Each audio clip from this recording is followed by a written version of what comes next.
Hi students, कैसे हैं आप सब लोग। उम्मीद करता हूं कि आप सब लोग बहुत बढ़िया होंगे। तो भाई अभी तक हम लोगों ने जितने भी क्वेश्चंस करे इस चैप्टर से रिलेटेड, उम्मीद है कि आप लोगों को एकदम से सारे के सारे क्लियर होंगे। तो आज इस चैप्टर की हम लोग फाइनल क्लास करने जा रहे हैं। आज लास्ट लेक्चर है इस चैप्टर का। और आज की क्लास में हम लोग 4 क्वेश्चंस कवर करेंगे। और ये 4 के 4 क्वेश्चंस एक से बढ़कर एक इंपॉर्टेंट है, बहुत पूछे जाते हैं एग्जाम में। तो बड़े ध्यान से इनको समझना बनता है। ठीक है, तो चलिए स्टार्ट करते हैं और आते हैं आज के फर्स्ट क्वेश्चन पर। इस क्वेश्चन में हम लोगों को दिया है, in the given figure, AB is the tangent, ABP is the sector with angle theta at the center. If R is the radius, then prove that। दो चीजें प्रूव करनी है। पहली चीज क्या है, the perimeter of the shaded region is this and the area of the shaded region is this। तो question में देखिए हम लोगों को यहाँ पर एक फिगर दे रखी है और इस फिगर में हम लोग देख पा रहे हैं कि हम लोगों को एक सर्कल दे रखा है जिसका कि सेंटर O है। ठीक है, अब इस सर्कल में APO क्या दे रखा है, सेक्टर दे रखा है। और इस सेक्टर में जो सेंटर पे एंगल बनता है वो थीटा बनता है। साथ में हम लोगों को दिया है कि A B is the tangent. ठीक है, तो ए बी टेंजेंट है और इस टेंजेंट के इस पॉइंट बी को जब हम लोग ओ के साथ में ज्वाइन करते हैं तो इस तरीके से यहाँ पर शेडेड रीजन क्रिएट हो जाता है इन दो लाइंस और इस आर्क के बीच में। अब इस शेडेड रीजन से रिलेटेड दो चीजें हम लोगों को प्रूव करनी है। पहली चीज क्या प्रूव करनी है, पहली चीज प्रूव करनी है कि भाई शेडेड रीजन का जो पेरीमीटर होगा वो आर इंटू में tan theta plus sec theta plus pi theta upon 180 minus 1 के बराबर होगा। और इस शेडेड रीजन का जो एरिया होगा वो r square upon two tan theta minus pi theta upon 180 के बराबर होगा। ठीक है, तो दो चीजें निकालनी है। इस शेडेड रीजन का पेरीमीटर हम लोगों को फाइंड करना है और इस शेडेड रीजन का हम लोगों को एरिया फाइंड करना है।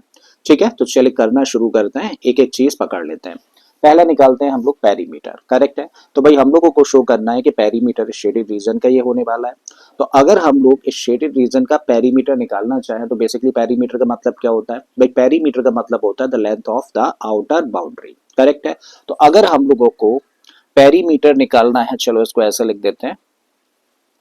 अगर हम लोगों को पेरीमीटर फाइंड करना है शेडेड रीजन का तो कैसे निकाला जा सकता है भाई, पेरीमीटर निकाला जा सकता है। देखो आउटर बाउंड्री की लेंथ के सम को ही हम लोग पेरीमीटर बोलते हैं।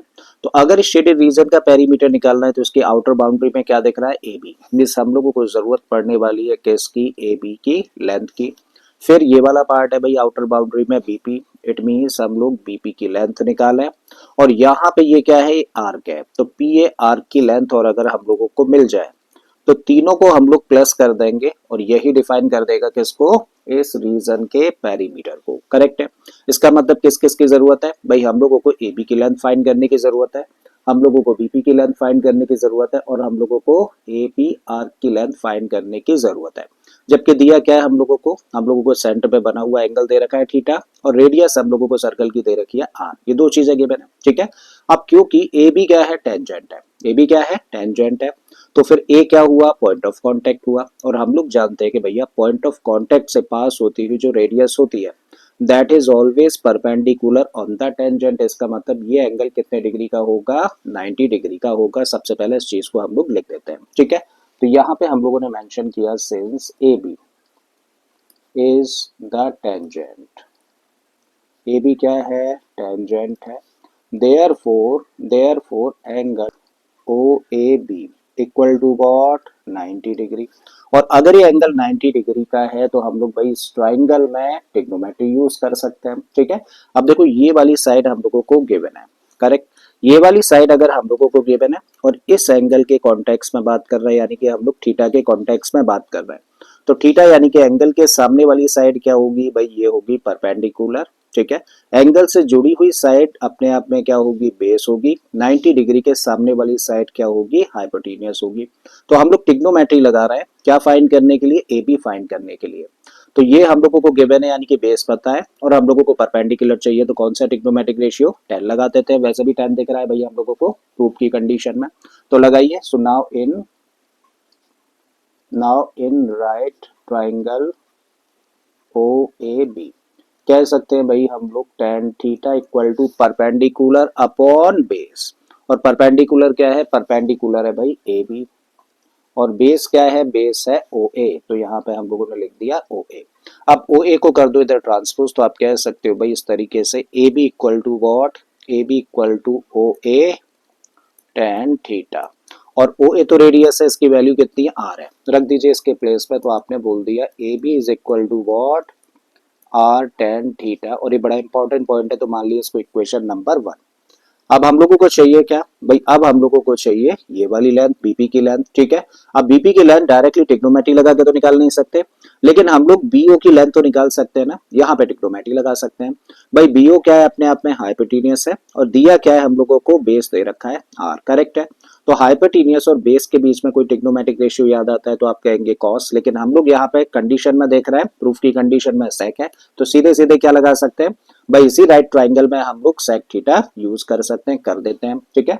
So now sec theta, sec theta क्या होता है, सेक थीटा होता है हाइपोटेनियस यानी कि ओबी, ओ बी यानी कि हाइपोटेनियस अपॉन बेस, बेस का मतलब है ओ ए, ठीक है। अब ओ बी हम लोगों को चाहिए तो भाई इसको कर दो ट्रांसपोज, तो आप इसको लिख सकते हो therefore O B is equal to O sec theta, और ओ ए तो क्या है, रेडियस है जिसकी लेंथ हम लोगों को दे रखी है आर, तो ओ ए की जगह पे क्या रख सकते हो भाई, ओ ए की जगह पे रख सकते हो आर सेक थीटा, ठीक है। तो हम लोगों ने देखो ओ बी की लेंथ फाइंड कर ली, और ओबी की लेंथ कितनी निकली, आर सेक थीटा निकल कर आ जाती है, ये पूरी लेंथ। बट फाइनली तो हम लोगों को देखो बीपी चाहिए ना, और अगर बीपी चाहिए तो कैसे निकाल सकते हैं भाई, इस पूरे लाइन सेगमेंट में से इस पार्ट को हम लोग कट कर दें, ठीक है। तो चलिए यही करते हैं। सो नाउ नाउ चाहिए क्या हम लोगों को, BP. Now BP is equal to what, OB में से हम लोग ओपी को माइनस कर दें, और ओबी की वैल्यू कितनी है, ओबी की वैल्यू है आर सेक थीटा, में से माइनस कर दें किसको, ओपी को, और ओपी क्या है, अपने आप में रेडियस है, और रेडियस तो दे ही रखी है ना कितनी, आर, तो इसकी जगह पे हम लोगों ने रख दिया आर। अब देखो कितने टर्म्स हैं, दो टर्म्स है, और दोनों टर्म्स में क्या कॉमन है, आर कॉमन है। चाहो तो ऐसा भी लिखा रहने दे सकते हो, चलो ऐसे ही लिखा रहने दो, तो BP equal to r sec theta minus r है, और इसको मान लिया हम लोगों ने इक्वेशन नंबर 2। तो अभी तक देखो हम लोगों ने ए बी की वैल्यू निकाल दी, और हम लोगों ने बीपी की वैल्यू निकाल दी। अभी किसकी वैल्यू निकालनी है, पी ए आर की वैल्यू निकालनी है, यानी कि इस आर की लेंथ निकालनी है। और अगर हम लोगों को किसी भी सेक्टर की आर की लेंथ फाइंड करनी है, तो आर की लेंथ निकालने का फॉर्मूला क्या होता है, ठीक है, चलो लगाते हैं formula. Now P A are, और आर की लेंथ निकालने का फॉर्मूला होता है थीटा अपॉन 360 इंटू में 2 पाई आर, वैल्यूज रख दीजिए भाई, थीटा की जगह पे थीटा ही रखोगे, 360 एज इट इज रखोगे, कुछ और रखना नहीं है, कोई गिवन वैल्यू नहीं है, वेरिएबल के टर्म्स में ही है, तो इसका मतलब 2 पाई आर ही रहने दोगे, किसकी लेंथ, पी ए आर की लेंथ। और इसको मान लो अब आप पार्ट नंबर 3 या इक्वेशन नंबर 3। अब आ जाइए सीधे, क्या फाइंड करना था, पेरीमीटर फाइंड करना था ना, तो ये सारी वैल्यूज अब हम लोगों के पास में, इनकी वैल्यूज पुट कर दीजिए। तो भाई ए बी की जगह पे हम लोग क्या रख सकते हैं, यहाँ पे रख सकते हैं r tan theta, plus BP की जगह पे रख सकते हैं r sec theta minus r, plus P A R की लेंथ है कितनी, ये है थीटा अपॉन 360 इंटू में 2 पाई आर, ठीक है। अब कितने टर्म्स हैं, देखो एक टर्म ये है, एक ये है, एक ये है, और एक ये टर्म है।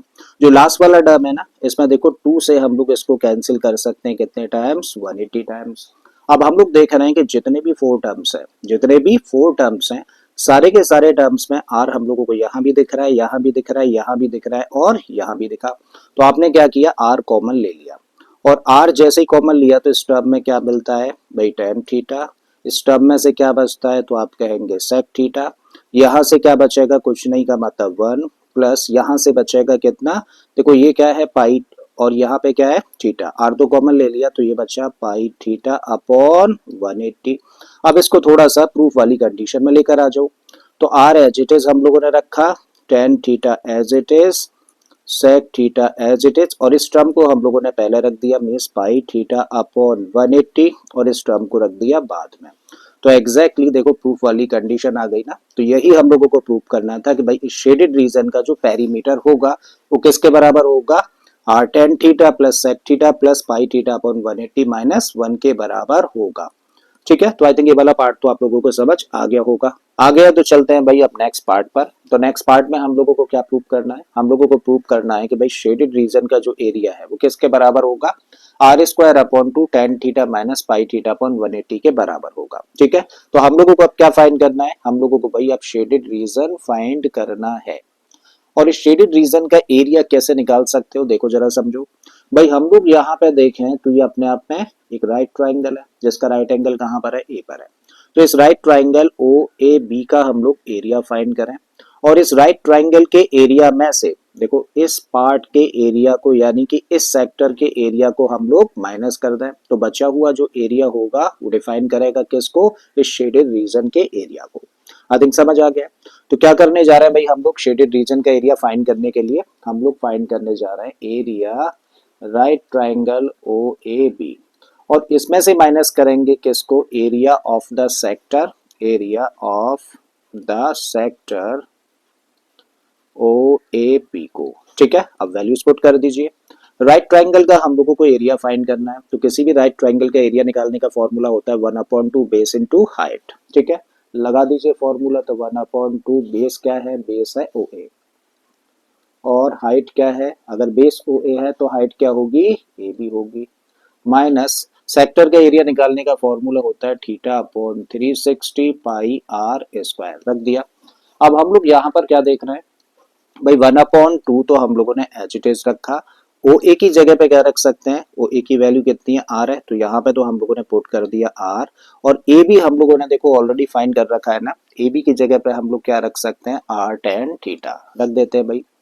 तो यहाँ रख दिया हम लोगों ने r tan theta minus theta upon 360 pi r square, clear है। फर्दर इसको सिंप्लीफाई करें तो 1/2 एज इट इज, आर और आर का मल्टीप्लाई करेंगे तो बन जाएगा आर स्क्वायर, और इनटू में क्या आ गया, ten theta minus theta upon 360 pi r square.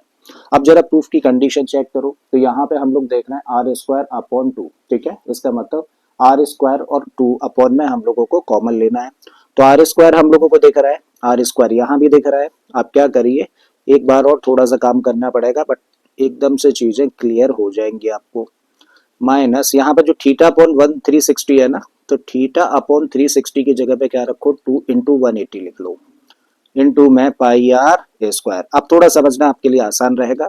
तो भाई अब हम लोग देख रहे हैं कि 1/2 यहाँ भी दिख रहा है हम लोगों को, और 1/2 अपॉन में 2 यहाँ भी दिख रहा है, आर स्क्वायर यहाँ भी और यहाँ भी है, तो अब कॉमन लिया जा सकता है कि इसको आर स्क्वायर अपॉन 2 को, और जैसे इस टर्म में से 1/2 आर स्क्वायर को कॉमन लिया तो यहाँ से क्या बचा, टेन थीटा, माइनस का साइन रखिए, थीटा बचा रह जाएगा, 2 बाहर चला गया, आर बाहर, आर स्क्वायर बाहर चला गया, तो क्या बचा थीटा अपॉन 180, और साथ में पाई है, तो इसका मतलब पाई थीटा अपॉन में 180 आ गया।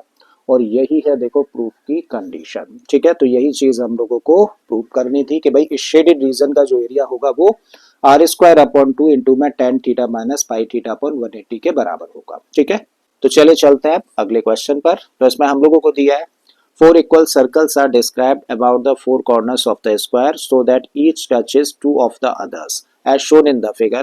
Then find the area of the shaded region, each side of the square measuring 14 centimetre. तो क्वेश्चन हम लोगों से कह रहा है कि भाई एक स्क्वायर है, और इस स्क्वायर को फिगर में हम लोगों ने ए बी डी सी से रिप्रेजेंट किया हुआ है। अब इस स्क्वायर की जो साइड है वो 14 सेंटीमीटर है, कितने सेंटीमीटर, 14 सेंटीमीटर है। अब स्क्वायर के हर एक कॉर्नर को सेंटर मान करके सर्कल ड्रॉ किए जाते हैं। तो ए को सेंटर मान करके देखो ये सर्कल है, बी को सेंटर मान करके ये सर्कल ड्रॉ किया, डी को सेंटर मान करके ये सर्कल ड्रॉ किया जाता है, और सी को सेंटर मान करके ये सर्कल। अब इन सर्कल्स को एक कंडीशन के साथ में ड्रॉ किया गया है, और वो कंडीशन क्या है, वो कंडीशन है कि भैया हर एक जो सर्कल है बाकी के दो सर्कल्स को टच करता है। ठीक है, अब बाकी के दो सर्कल्स को टच करता है, एक तो ये कंडीशन है, और दूसरी कंडीशन क्या है कि सारे के सारे सर्कल्स की रेडियस इक्वल है। इसका मतलब इन सारे के सारे सर्कल्स की रेडियस क्या होगी भाई, अगर हम लोग देखें एसी को, तो एसी अपने आप में क्या है, साइड ऑफ द स्क्वायर, और अगर ये साइड ऑफ द स्क्वायर है तो ये क्या होगी, रेडियस होगी। क्या होगी, रेडियस। ये भी क्या है भाई, रेडियस है। तो एक साइड के अंदर दो रेडियस मिल जाती है ना, इसका मतलब 14 सेंटीमीटर जो साइड है स्क्वायर की, बेसिकली वो दो सर्कल्स की रेडियाई है। ठीक है, तो इसका मतलब एक सर्कल की रेडियस कितनी हो जाएगी, 14 का हाफ यानी कि 7 सेंटीमीटर हो जाएगी। पहले इतनी बात लिख देते हैं, बाकी बातें करते हैं बाद में। ठीक है, तो यहाँ पे हम लोगों को दे रखी है side, side of the square, side of the square हम लोगों को दे रखी है 14 सेंटीमीटर। देयरफॉर हम लोग कह सकते हैं कि 2r किसके बराबर हुआ, 14 सेंटीमीटर के बराबर। सो r किसके बराबर होगा, 14/2, और 14/2 का मतलब क्या हुआ, 7 सेंटीमीटर। इसका मतलब यहाँ पे जितने भी स्क्वायर बने हैं ना, सबकी रेडियस कितनी है, 7 सेंटीमीटर है। अब हमें फाइनली निकालना क्या है भाई, हम लोगों को फाइनली चाहिए इस शेडेड रीजन का एरिया, और अगर हम लोगों को शेडेड रीजन का एरिया चाहिए तो भैया इसका एरिया कैसे निकाल सकते हो जरा समझो। भाई हम लोग क्या करें, इस स्क्वायर का एरिया निकालें, और इस स्क्वायर का एरिया निकालने के बाद में यहाँ पे क्या बन रहा है, एक क्वाड्रेंट है, भाई स्क्वायर है तो ये 90 डिग्री का होगा तो क्वाड्रेंट होगा। तो इस क्वाड्रेंट का एरिया, इस क्वाड्रेंट का एरिया, इसका और इसका, यानी कि इन चार क्वाड्रेंट के एरिया को अगर हम लोग इस स्क्वायर के एरिया में से कट कर दें यानी कि माइनस कर दें तो किसका एरिया आ जाएगा, शेडेड रीजन का एरिया निकल कर आ जाएगा। ठीक है, तो आई थिंक समझ आ गया क्या करने जा रहे हैं। भाई हम लोग इस स्क्वायर के एरिया में से फोर क्वाड्रेंट के एरियाज को माइनस करने जा रहे हैं। लिखते हैं भाई इस बात को। तो कैसे निकाला जा सकता है शेडेड रीजन का area, area of the square में से माइनस कर दें 4 into the area of one quadrant. ठीक है, अब वैल्यूज रखिए। Area of the square, square की साइड अगर 14 सेंटीमीटर है तो उसका एरिया कितना होगा, तो आप कहेंगे 14 का स्क्वायर होगा, माइनस 4 इंटू एक क्वाड्रेंट का एरिया क्या होता है भाई, फॉर्मूला होता है 1/4 पाई आर स्क्वायर। तो 4 से 4 हो गया कैंसिल, क्योंकि 4 क्वाड्रेंट थे इसीलिए 4 का मल्टीप्लाई किया। ठीक है, तो अब क्या मिलता है हम लोगों को, देखो 14 का स्क्वायर होता है 196 माइनस यहाँ पे क्या बचा पाई, तो पाई की जगह पे रखो 22/7 और आर की जगह पे क्या रखोगे 7, तो 7 का स्क्वायर यानी कि 7 इंटू 7 कर दिया। अब जो भी नंबर्स कैंसिल होते हैं कैंसिल कर दो, तो भाई 7 से 7 कैंसिल हो जाता है। तो यहाँ पे हम लोगों को मिलता है 196 माइनस 22 और 7 का मल्टीप्लाई करेंगे तो 154। अब माइनस कर दें तो 6 में से 4 गया तो बचा 2, 19 में से 15 को माइनस करेंगे तो आ जाएगा 4, यानी कि 42 centimetre square is the area of the shaded reason. ठीक है, तो आई थिंक समझ आ गया। बहुत ही सिंपल सा क्वेश्चन था लेकिन बहुत इंपॉर्टेंट है एग्जाम पॉइंट ऑफ व्यू से। राइट, समझ आ गया। तो अब चलते हैं भाई नेक्स्ट क्वेश्चन की तरफ, इसको बड़े ध्यान से समझना, बहुत इंपॉर्टेंट है, बहुत पूछा जाता है एग्जाम में। इसमें दिया है हम लोगों को the area of an equilateral triangle is 17,320.5 centimeter square. About each angular point as center, a circle is described with radius equal to half the length of the side of the triangle. Find the area of the triangle not included in the circle. Take pi equal to 3.14 and root 3 equal to 1.73205. तो question में देखिए हम लोगों को यहाँ पर एक figure दे रखी है और इस फिगर में बोला गया है कि एबीसी क्या है, एबीसी एक इक्विलेटरल ट्राइंगल है। अब इस इक्विलेटरल ट्राइंगल का जो एरिया दे रखा है वो है 17,320.5 सेंटीमीटर स्क्वायर। तो इस इक्विलेटरल ट्राइंगल का हम लोगों को एरिया डिफाइंड है। अब बोला है कि भैया इस इक्विलेटरल ट्राइंगल की जो 3 वर्टाइसेस हैं, हर एक वर्टाइसेस को सेंटर मान करके एक सर्कल ड्रॉ किया जाता है और तीनों सर्कल्स की जो रेडियस है वो किसके बराबर है, इस इक्विलेटरल ट्राइंगल की साइड के हाफ के बराबर है, ऐसा दे रखा है क्वेश्चन में। तब यहाँ पे ऐसा करने पर यहाँ पर एक शेडेड रीजन क्रिएट हो जाता है और हम लोगों को इसी शेडेड रीजन का एरिया फाइंड करना है। ठीक है, तो क्या फाइंड करना है भैया, इस शेडेड रीजन का हम लोगों को एरिया फाइंड करना है। अब शेडेड रीजन का एरिया कैसे निकाल सकते हो भाई, अगर हम लोगों को शेडेड रीजन का एरिया चाहिए तो हम लोग क्या करें, इस इक्विलेटरल ट्राइंगल का एरिया ऑलरेडी दे ही रखा है हम लोगों को। ठीक है, तो इस इक्विलेटरल ट्राइंगल के एरिया में से यहाँ पे एक सेक्टर बन रहा है, एक सेक्टर ये है और एक सेक्टर ये है। इन तीनों सेक्टर्स के एरिया को अगर हम लोग इस इक्विलेटरल ट्राइंगल के एरिया में से माइनस कर दें तो किसका एरिया आ जाएगा, इस शेडेड रीजन का एरिया आ जाएगा। ठीक है, तो अब प्रॉब्लम क्या है हम लोगों के सामने, प्रॉब्लम है कि भैया हम लोगों के पास में ना जो सेक्टर का एरिया फाइंड करना है ना, तो फॉर्मूला होता है सेक्टर का एरिया निकालने का θ/360 पाई आर स्क्वायर। तो हमारे पास क्या नहीं है, हमारे पास में रेडियस नहीं है, तो हम लोगों को सर्कल की रेडियस फाइंड करनी है और सर्कल की रेडियस तो किसके बराबर दे रखी है, इक्विलेटरल ट्राइंगल की साइड के हाफ के बराबर दे रखी है। मतलब पहले हम लोगों को क्या फाइंड करना है, पहले फाइंड करना है इस इक्विलेटरल ट्राइंगल की एक साइड। ठीक है, और वो कहां से निकाल सकते हैं, इस गिवन एरिया से। तो मतलब क्वेश्चन की शुरुआत कहां से कर रहे हैं, इस एरिया से हम लोग शुरुआत कर रहे हैं। तो चलिए लिखते हैं, तो गिवन दैट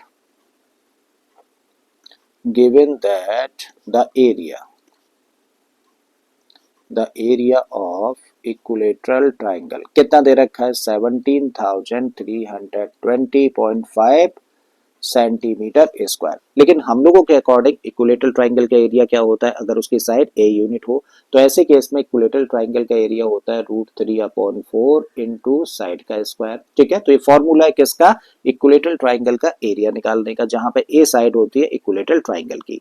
तो क्वेश्चन के अकॉर्डिंग ये कितना दिया है 17320.5। हमें क्या चाहिए, हम लोगों को तो साइड चाहिए, मतलब एक ही वैल्यू हमें निकालनी है, तो इन दोनों को करना है ट्रांसपोज।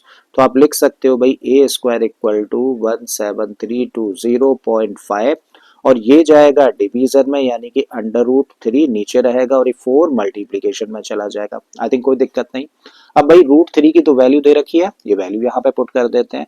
तो ऊपर हम लोगों को मिल रहा है 17320.5 और √3 की वैल्यू रख दें तो कितनी है 1.73205 और इनटू में क्या है, इनटू में है 4। करेक्ट है, यहाँ तक चीजें समझ आ पा रही हैं। अब हम लोग देख रहे हैं कि भाई ऊपर जो नंबर लिखा है ना, तो डेसिमल के बाद कितनी डिजिट है 1 डिजिट, और यहाँ पे डेसिमल के बाद कितनी डिजिट्स हैं 5 डिजिट्स हैं। तो कितनी डिजिट्स का डिफरेंस है, 4 डिजिट्स का डिफरेंस है, यानी कि नीचे 4 डिजिट्स डेसिमल के बाद ज्यादा है। तो ऐसे केस में क्या करते हैं भाई, अगर हम लोगों को डेसिमल खत्म करना है और नीचे 4 डिजिट्स ज्यादा है डेसिमल प्लेसेस, तो आप ऐसा करो 40 यहाँ पर लगा दो इस नंबर के साथ में, या फिर 10,000 से कर दो मल्टीप्लाई, दोनों का मतलब वही है। और ऐसा जैसे ही करोगे डेसिमल हो जाएंगे खत्म। तो अब यहाँ पे क्या बन रहा है भाई, यहाँ पे अब मिल रहा है हम लोगों को 1732005 और नीचे भी क्या मिला 1732005 और इनटू में क्या मिल रहा है, इनटू में मिल रहा है 4 के साथ में 40। ठीक है, तो ये नंबर तो एग्जैक्टली खत्म हो गया। तो यहाँ से क्या मिला भाई, यहाँ से हम लोग कह रहे हैं कि A square is equal to what 40,000। अब ए चाहिए तो दोनों साइड्स का लेना होगा square root, so this implies के ए इक्वल टू होगा किसके, √40,000 के। अब ऐसा करो इस 4 पर काम करो, तो इस 4 को लिख सकते हो आप 2 इंटू 2 और यहाँ पे 4 जीरोज है ना, तो इसको लिख सकते हो आप 100 इंटू 100। करेक्ट है, कोई डाउट नहीं। अब किसी भी नंबर का स्क्वायर रूट लेना होता है तो बस क्या करो, उस नंबर को फैक्टराइज करो, और फैक्टराइजेशन में अगर दो दो नंबर्स का पेयर बन जाता है, दो दो का पेयर, तो उस पेयर के बदले एक नंबर बाहर लेके आ सकते हैं। तो भाई 2 का पेयर बन रहा है तो इस 2 के पेयर के बदले रूट के बाहर आ गया 2। 100 का पेयर बन रहा है तो इस पेयर के बदले 100 आ गया बाहर, अंदर कुछ नहीं बचा। इसका मतलब फाइनली क्या मिला, ए इक्वल टू 200 सेंटीमीटर। इसका मतलब इक्विलेटरल ट्राइंगल की जो साइड है वो कितनी है 200 सेंटीमीटर है। बट क्वेश्चन के अकॉर्डिंग रेडियस कितनी है, इसकी हाफ के बराबर होगी। ठीक है, सो देयरफॉर आर, आर का मतलब radius, radius of the sector या सर्कल कह लो, इक्वल टू आर, और ये बराबर होगी किसके 200/2 का मतलब 100 सेंटीमीटर। तो हर एक जो सर्कल यहाँ पे बन रहा है ना, उसकी रेडियस कितनी आ गई 100 सेंटीमीटर निकल कर आ जाती है। ठीक है, तो अब निकाल दीजिए भाई शेडेड रीजन का area. So therefore the area of the shaded region equal to the area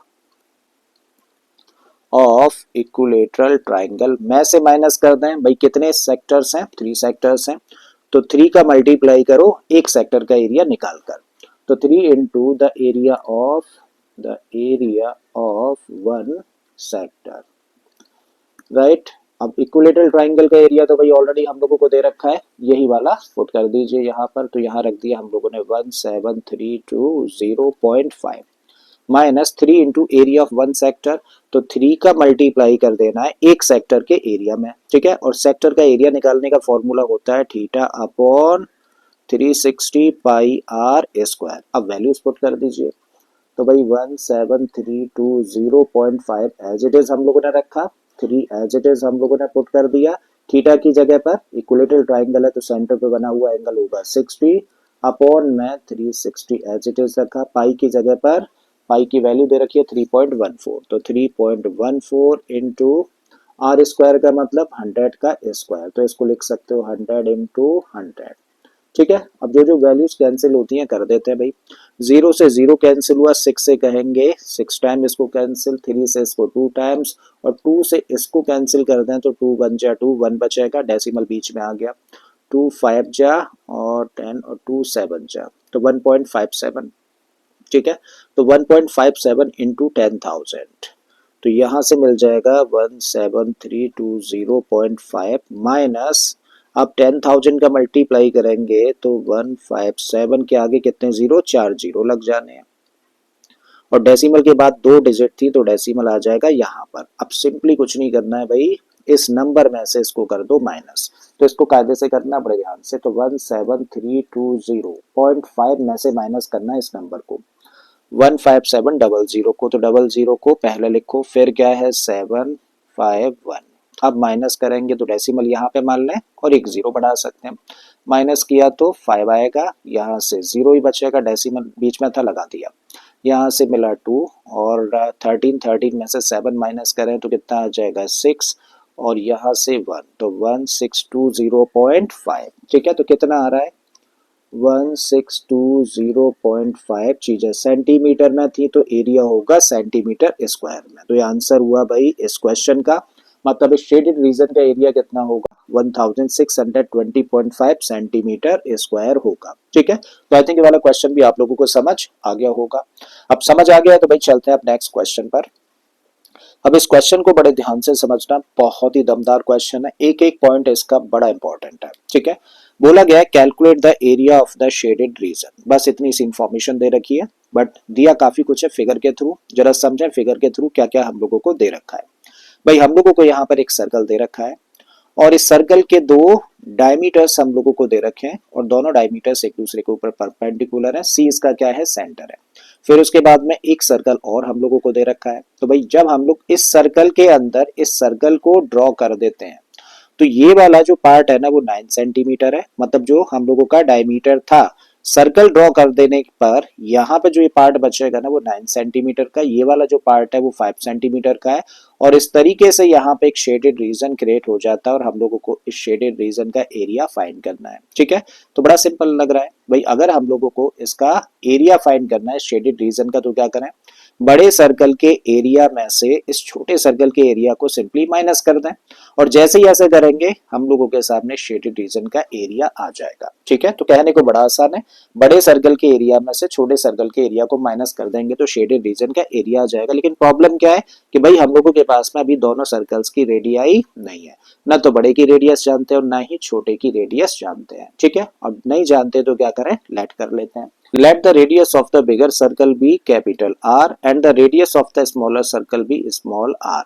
तो मान लिया कि भैया जो बड़ा वाला सर्कल है उसकी रेडियस तो कैपिटल R है और इस छोटे वाले सर्कल की जो रेडियस है वो स्मॉल r है। ठीक है, तब कुछ चीजें समझिए जरा फिगर से। जब हम लोगों ने मान लिया कि बड़े सर्कल की रेडियस कैपिटल R है तो जरा देखो यहां से लेके यहां तक ये वाला जो पार्ट होगा, कहने का मतलब जो B है वो अपने आप में क्या है, डायमीटर है किसका, बड़े वाले सर्कल का। तो इसको हम लोग दिखा सकते हैं किससे, 2r से। जब हम लोग DA की बात करें तो DA भी क्या है, डायमीटर है, लेकिन ये छोटे वाले सर्कल का डायमीटर है। मतलब इतने पार्ट को हम लोग दिखा सकते हैं किससे, 2r से, ये छोटे वाले सर्कल का डायमीटर होने की वजह से। और ये डिस्टेंस हम लोगों को ऑलरेडी दे रखी है कितनी, 9 सेंटीमीटर। तो फ्रॉम फिगर हम लोग क्या कह सकते हैं, हम लोग कह सकते हैं कि भाई this part plus this part is equal to this complete part. Correct है, मीन्स ये वाला जो पार्ट है अगर उसमें ये प्लस कर दें तो किसके बराबर हो जाएगा, इस पार्ट के बराबर निकल कर आ जाएगा। ठीक है, तो लिख देते हैं चलिए। सो नाउ क्या बोला जा सकता है, कह सकते हैं कि भैया AD plus BD, AD plus BD किसके बराबर होगा, AB के बराबर होगा। और AD कहने का मतलब, AD कहने का मतलब है 2r, तो यहाँ पे रखा 2r प्लस BD कहने का मतलब है कितना, 9 सेंटीमीटर, तो यहाँ पे 9 and this equal to AB कहने का मतलब ये वाला पार्ट जो कि डायमीटर है बड़े वाले सर्कल का, मतलब ये हुआ 2r। ठीक है, अब ऐसा करो 2 से दोनों साइड्स को कर दो डिवाइड या 2 को इधर ट्रांसपोज कर दो। तो 2 से जब दोनों साइड्स को डिवाइड करेंगे तो ये कितना बन जाएगा, ये बन जाएगा r। 2 से इसको डिवाइड करते हैं तो ये बन जाएगा 4.5 और 2 से इसको डिवाइड करते हैं तो ये बन गया कैपिटल R। तो हम लोगों ने बेसिकली क्या फाइंड किया, हम लोगों ने बड़े सर्कल की रेडियस फाइंड कर ली किसके टर्म्स में, छोटे सर्कल की रेडियस के टर्म्स में, जो कि कितनी निकल कर आई, R प्लस 4.5। और ये बड़ा इंपॉर्टेंट पॉइंट है तो इसको मान लेते हैं हम लोग इक्वेशन नंबर 1। ठीक है, साथ ही चलो इसको इनबॉक्स भी कर लेते हैं, इंपॉर्टेंट पॉइंट है हम लोगों के लिए। ठीक है, तो हम लोगों ने क्या शो किया, हम लोगों ने शो किया कि जो बड़े वाले सर्कल की रेडियस है वो छोटे वाले सर्कल की रेडियस से 4.5 यूनिट्स या सेंटीमीटर ज्यादा होगी। अब हम लोग क्या करने जा रहे हैं भाई, अब हम लोग करने जा रहे हैं एक छोटा सा कंस्ट्रक्शन, बड़े ध्यान से समझिएगा इस कंस्ट्रक्शन को। तो कंस्ट्रक्शन में हम लोगों ने क्या किया, D और E को हम लोग ज्वाइन करा रहे हैं। तो भाई हम लोगों ने D और E को ज्वाइन करा दिया। ई से इस ए को ज्वाइन करा रहे हैं, लो जी ई से हम लोगों ने ए को भी ज्वाइन करा दिया, करेक्ट है। जब हम लोगों ने इतना काम किया तो फिर से समझिएगा, बड़े ध्यान से समझिएगा। और भाई यहाँ पर हम लोग देखें तो BC क्या है, BC अपने आप में बड़े सर्कल की रेडियस है, इसका मतलब ये है कैपिटल R। और इसमें से ये वाला पार्ट अगर हम लोग माइनस कर दें तो बेसिकली हम लोग इस पार्ट की लेंथ निकाल सकते हैं, किस पार्ट की, DC की। तो DC की जगह पे क्या रख सकते हो, कैपिटल R माइनस 9। तो यहाँ पे लिखा जा सकता है कैपिटल R माइनस 9। समझिएगा, बहुत इंपॉर्टेंट पॉइंट बताने जा रहा हूँ, ठीक है। तो ये हुआ कितना, ये वाला जो पार्ट है भाई, इस पूरे पार्ट में से इसको माइनस कर दिया तो कैपिटल R माइनस 9 बचता है। बिल्कुल इसी तरीके से अगर हम लोग इसको देखें, इस वाले पार्ट को, चलो इसको M नाम दे देते हैं, तो MC क्या है, रेडियस है बड़े वाले सर्कल की। और उसमें से इस पार्ट को हम लोग हटा दें तो हम लोग इसकी लेंथ फाइंड कर सकते हैं। तो भाई कैपिटल R में से 5 माइनस कर दिया तो इस पार्ट की लेंथ कितनी हो जाएगी, कैपिटल R माइनस 5 हो जानी है। आई थिंक समझ आ रही है चीजें यहाँ तक। अब अगर हम लोग इस CA पार्ट की बात करें तो इस CA पार्ट बड़े वाले सर्कल की रेडियस है, इसका मतलब इसकी जगह हम लोग लिख सकते हैं कैपिटल R, ठीक है। तो इतना समझ लेने के बाद में अब एक बड़ा दमदार पॉइंट है, इसको बड़े ध्यान से समझना। भाई हम लोग कह रहे हैं कि AD क्या है, AD is the diameter of this smaller circle. अगर इस छोटे सर्कल का AD डायमीटर है तो फिर उस केस में भाई ये क्या है, ये है सेमी सर्कल। उस केस में ये क्या हुआ, सेमी सर्कल हुआ। और अगर ये सेमी सर्कल है तो भैया ये वाला जो एंगल हुआ ना, ये वाला कौन सा, DEA, यानी कि ये वाला एंगल कितने डिग्री का होगा, ये होगा 90 डिग्री का, ठीक है। इसका मतलब ये कैसा ट्राइंगल हुआ, राइट ट्राइंगल हो जाता है। और अगर ये राइट ट्राइंगल है, बड़ा इंपॉर्टेंट पॉइंट है, अगर ये राइट ट्राइंगल है तो भैया एक थ्योरम हम लोग जानते हैं कि एक राइट ट्राइंगल में राइट वर्टेक्स से अगर हम लोग हाइपोटेनियस के ऊपर परपेंडिकुलर ड्रॉ कर दें तो ये क्या, परपेंडिकुलर ड्रॉन क्या करता है, इस राइट ट्राइंगल के दो ट्राइंगल्स बना देता है। और दोनों ही ट्राइंगल्स कैसे होते हैं, सिमिलर होते हैं। एक बार दोबारा बोलता हूं, जब भी कभी हम लोग किसी राइट ट्राइंगल में, इस बात को देखो यहां पे समझो, अगर हम लोग कभी किसी राइट ट्राइंगल में, जैसे राइट ट्राइंगल है, नेम क्या है इसका, ABC, तो राइट ट्राइंगल में अगर हम लोग राइट वर्टेक्स से हाइपोटेनियस के ऊपर परपेंडिकुलर ड्रॉ कर दें, मान लीजिए हम लोगों ने AD परपेंडिकुलर ड्रॉ किया है, किसके ऊपर, हाइपोटेनियस के ऊपर, तब इस ट्राइंगल के ना दो ट्राइंगल्स बन जाते हैं, एक तो ये और ये, दोनों ही ट्राइंगल्स कैसे होते हैं, एक दूसरे के सिमिलर होते हैं। अच्छा, सिमिलर होने में क्या है सिमिलरिटी, भाई सिमिलर कहने का मतलब है कि ये वाला जो एंगल होगा ना वो इस एंगल के बराबर होगा, इस ट्राइंगल के, और इस ट्राइंगल का ये जो एंगल होगा वो इस एंगल के बराबर होगा, ठीक है। तो थ्योरम कहती है ऐसा, क्या कहती है कि एक राइट ट्राइंगल में राइट वर्टेक्स से अगर हाइपोटेनियस के ऊपर परपेंडिकुलर ड्रॉ कर दिया जाए तो उस राइट ट्राइंगल के दो ट्राइंगल्स बना देता है, और दोनों ट्राइंगल्स कैसे होते हैं, सिमिलर होते हैं। अब कौन कौन से ट्राइंगल सिमिलर होंगे इस बात को लिखेंगे बाद में, पहले लिख देते हैं थ्योरम, ठीक है। Now in right triangle DEA, यानी कि इस राइट ट्राइंगल में ये वाला जो एंगल है 90 डिग्री का है, and we know that in right triangle the perpendicular drawn from the right vertex to its hypotenuse divided into two similar triangles.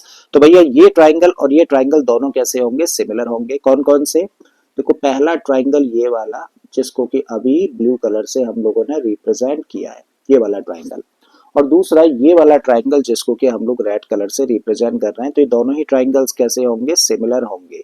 अब इन दो सिमिलर ट्राइंगल्स के नेम क्या होंगे, ये बात बड़ी इंपॉर्टेंट है, इसको ध्यान से समझना। देखो अभी भी हम लोगों ने समझा ना कि भैया ये एंगल इस एंगल के बराबर होगा, मतलब ये वाला जो एंगल है जिसको कि अभी मैं शेड कर रहा हूँ, ये एंगल किस एंगल के बराबर होगा, भाई ये होगा इस एंगल के बराबर। और दूसरा एंगल भाई ये वाला कौन सा, ये वाला जिसको कि अभी ग्रीन कलर से रिप्रेजेंट किया है, तो किसके बराबर होगा, इस एंगल के बराबर होगा। और अगर ये चीज समझ आ गई है तो अब सिमिलर ट्राइंगल्स के नेम देना थोड़ा सा आसान हो जाएगा हम लोगों के लिए, ठीक है। तो चलो इस ट्राइंगल को तो कुछ भी नेम दे दो, आपने दे दिया देयरफॉर ट्राइंगल DCE बोला है। और अगर DCE बोला है तो इसके साथ सिमिलर ट्राइंगल का नाम क्या होगा, देखो इस ट्राइंगल में D एंगल इस ट्राइंगल के किस एंगल के बराबर है, E के बराबर है, तो इसका मतलब शुरुआत कहां से होगी, E से होगी। इस ट्राइंगल में फिर हम लोगों ने ये वाला एंगल लिया जो कि 90 डिग्री का है, तो इस ट्राइंगल में 90 डिग्री का कौन है, C है, तो आप क्या लिखोगे C, और फिर बची कौन सी वर्टेक्स, इस ट्राइंगल में A बचती है, ठीक है। तो ये दोनों ट्राइंगल्स कैसे होंगे, सिमिलर होंगे। और अब अगर ये दोनों ट्राइंगल सिमिलर हैं तो फिर भाई इस ट्राइंगल का अगर हम लोग DC साइड लें, इस ट्राइंगल की DC साइड लें तो इसका रेशियो किसके साथ लिया जाएगा, इस ट्राइंगल की ईसी साइड के साथ में, तो लिखो डी सी अपॉन ई सी किसके इक्वल होगा। क्या हम लोग इस ट्राइंगल की सीई साइड उठा सकते हैं, क्या हमारे पास सीई की लेंथ है, बिल्कुल है, तो सीई साइड अगर लें तो इसके साथ लेनी पड़ेगी इस ट्राइंगल की सी ए साइड। ठीक है, तो रखिए भाई CE upon C A by the definition of similarity.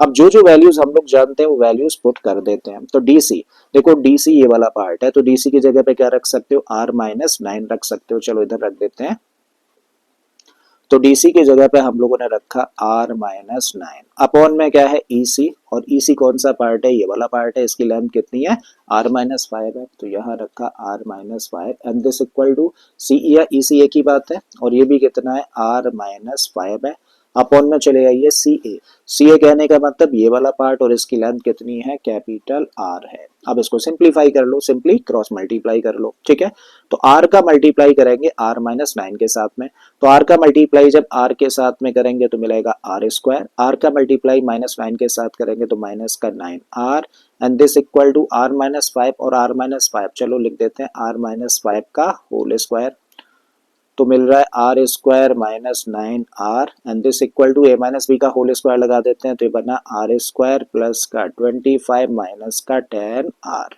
अब इक्वल के इधर भी आर स्क्वायर, इक्वल के इधर भी आर स्क्वायर, तो कैंसिल हो गया। ठीक है, अब ऐसा करिए इस 10 आर को लेके आ जाओ इधर, तो पॉजिटिव हो जाएगा, तो 10 आर माइनस का 9 आर इक्वल टू 25। 10 आर में से 9 आर माइनस कर दोगे तो क्या आ गया आर, तो r equal to what 25 centimetre. Means हम लोगों ने बड़े सर्कल की रेडियस फाइंड कर ली, और जब बड़े सर्कल की रेडियस फाइंड कर लिया तो उसको रख देते हैं भाई यहाँ पर। ठीक है, तो आर निकाल सकते हैं small r, so therefore 25 equal हुआ किसके, आर प्लस 4.5 के। आर चाहिए तो इसको कर दिया जाए ट्रांसपोज, तो आप लिख सकते हो 25 माइनस 4.5, तो कितना आ गया 20.5 सेंटीमीटर, ये स्मॉल आर की वैल्यू है। तो आप देखो दोनों सर्कल्स की रेडियस हम लोगों ने फाइंड कर ली ना, बड़े सर्कल की रेडियस है 25 सेंटीमीटर और छोटे सर्कल की रेडियस है 20.5 सेंटीमीटर। और अब निकालना है हम लोगों को एरिया किसका, शेडेड रीजन का। ठीक है, चलिए थोड़ा सा स्पेस कर लेते हैं। So now the area of the shaded region, so now the area of the shaded region equal to, तो बड़े सर्कल के एरिया में से छोटे सर्कल के एरिया को कर दो माइनस, तो पाई आर स्क्वायर होता है, बड़े का एरिया होगा पाई कैपिटल आर स्क्वायर, छोटे का होगा pi small r square. Pi common ले लिया हम लोगों ने, तो निकला क्या, r square minus r square. अब भाई कैपिटल आर स्क्वायर में से स्मॉल आर स्क्वायर को कर दो माइनस। ठीक है, पाई को यहीं पे रखिए, तो पाई की जगह पे तो रखा 3.14, और कैपिटल आर का स्क्वायर कहने का मतलब 25 का स्क्वायर, तो यहाँ पे रखा 25 का स्क्वायर माइनस 20.5 का स्क्वायर, 3.14 एज इट इज। 25 का स्क्वायर होता है 625, इसका स्क्वायर करेंगे तो 5 आया लास्ट में, तो डेसिमल में मिलेगा 25, और 20 और 21 का मल्टीप्लाई करते हैं तो 21 दूनी 42 420। ठीक है, सिंपली इसको कर दो माइनस, तो 625 में से 420.25, 625 में से 420.25 को माइनस करना है, तो यहाँ से मिलेगा डेसिमल के बाद 75, यहाँ बच जाएगा कितना 4, यहाँ बचेगा 0, और 6 में से 4 माइनस करेंगे 2, तो हम लोगों को फाइनली क्या मिल रहा है 3.14 इंटू 204.75। अब करना है मल्टीप्लाई, थोड़ा सा स्पेस और करना पड़ेगा, चलो यहीं पे कर लेते हैं। किस किस का मल्टीप्लाई करना है, अब मल्टीप्लाई करना है हम लोगों को 204.75 और इनटू में कितना है 3.14, 4 पंजे 20, 4 सत्ते 28, 29 30, 3 4 चौक 16 और 3 19, 4 दूनी 8। 1 का मल्टीप्लाई करेंगे तो 57402 एज इट इज आएगा। फिर 3 का मल्टी 3 पंजे 15, 3 सत्ते 21 और 1 22, 3 चौक 12, 13 14, 3 दूनी 6। ठीक है, 0 5 9 और 7 16 और 5 21, 2 4 और 4 8 और 1 9 हो गया। ठीक है, 8 और 4 12, दो और एक 3 और एक 4 और ये 6, ठीक है। डेसिमल की कितनी डिजिट, 4 डिजिट्स, तो यहाँ पे आ जाएगा।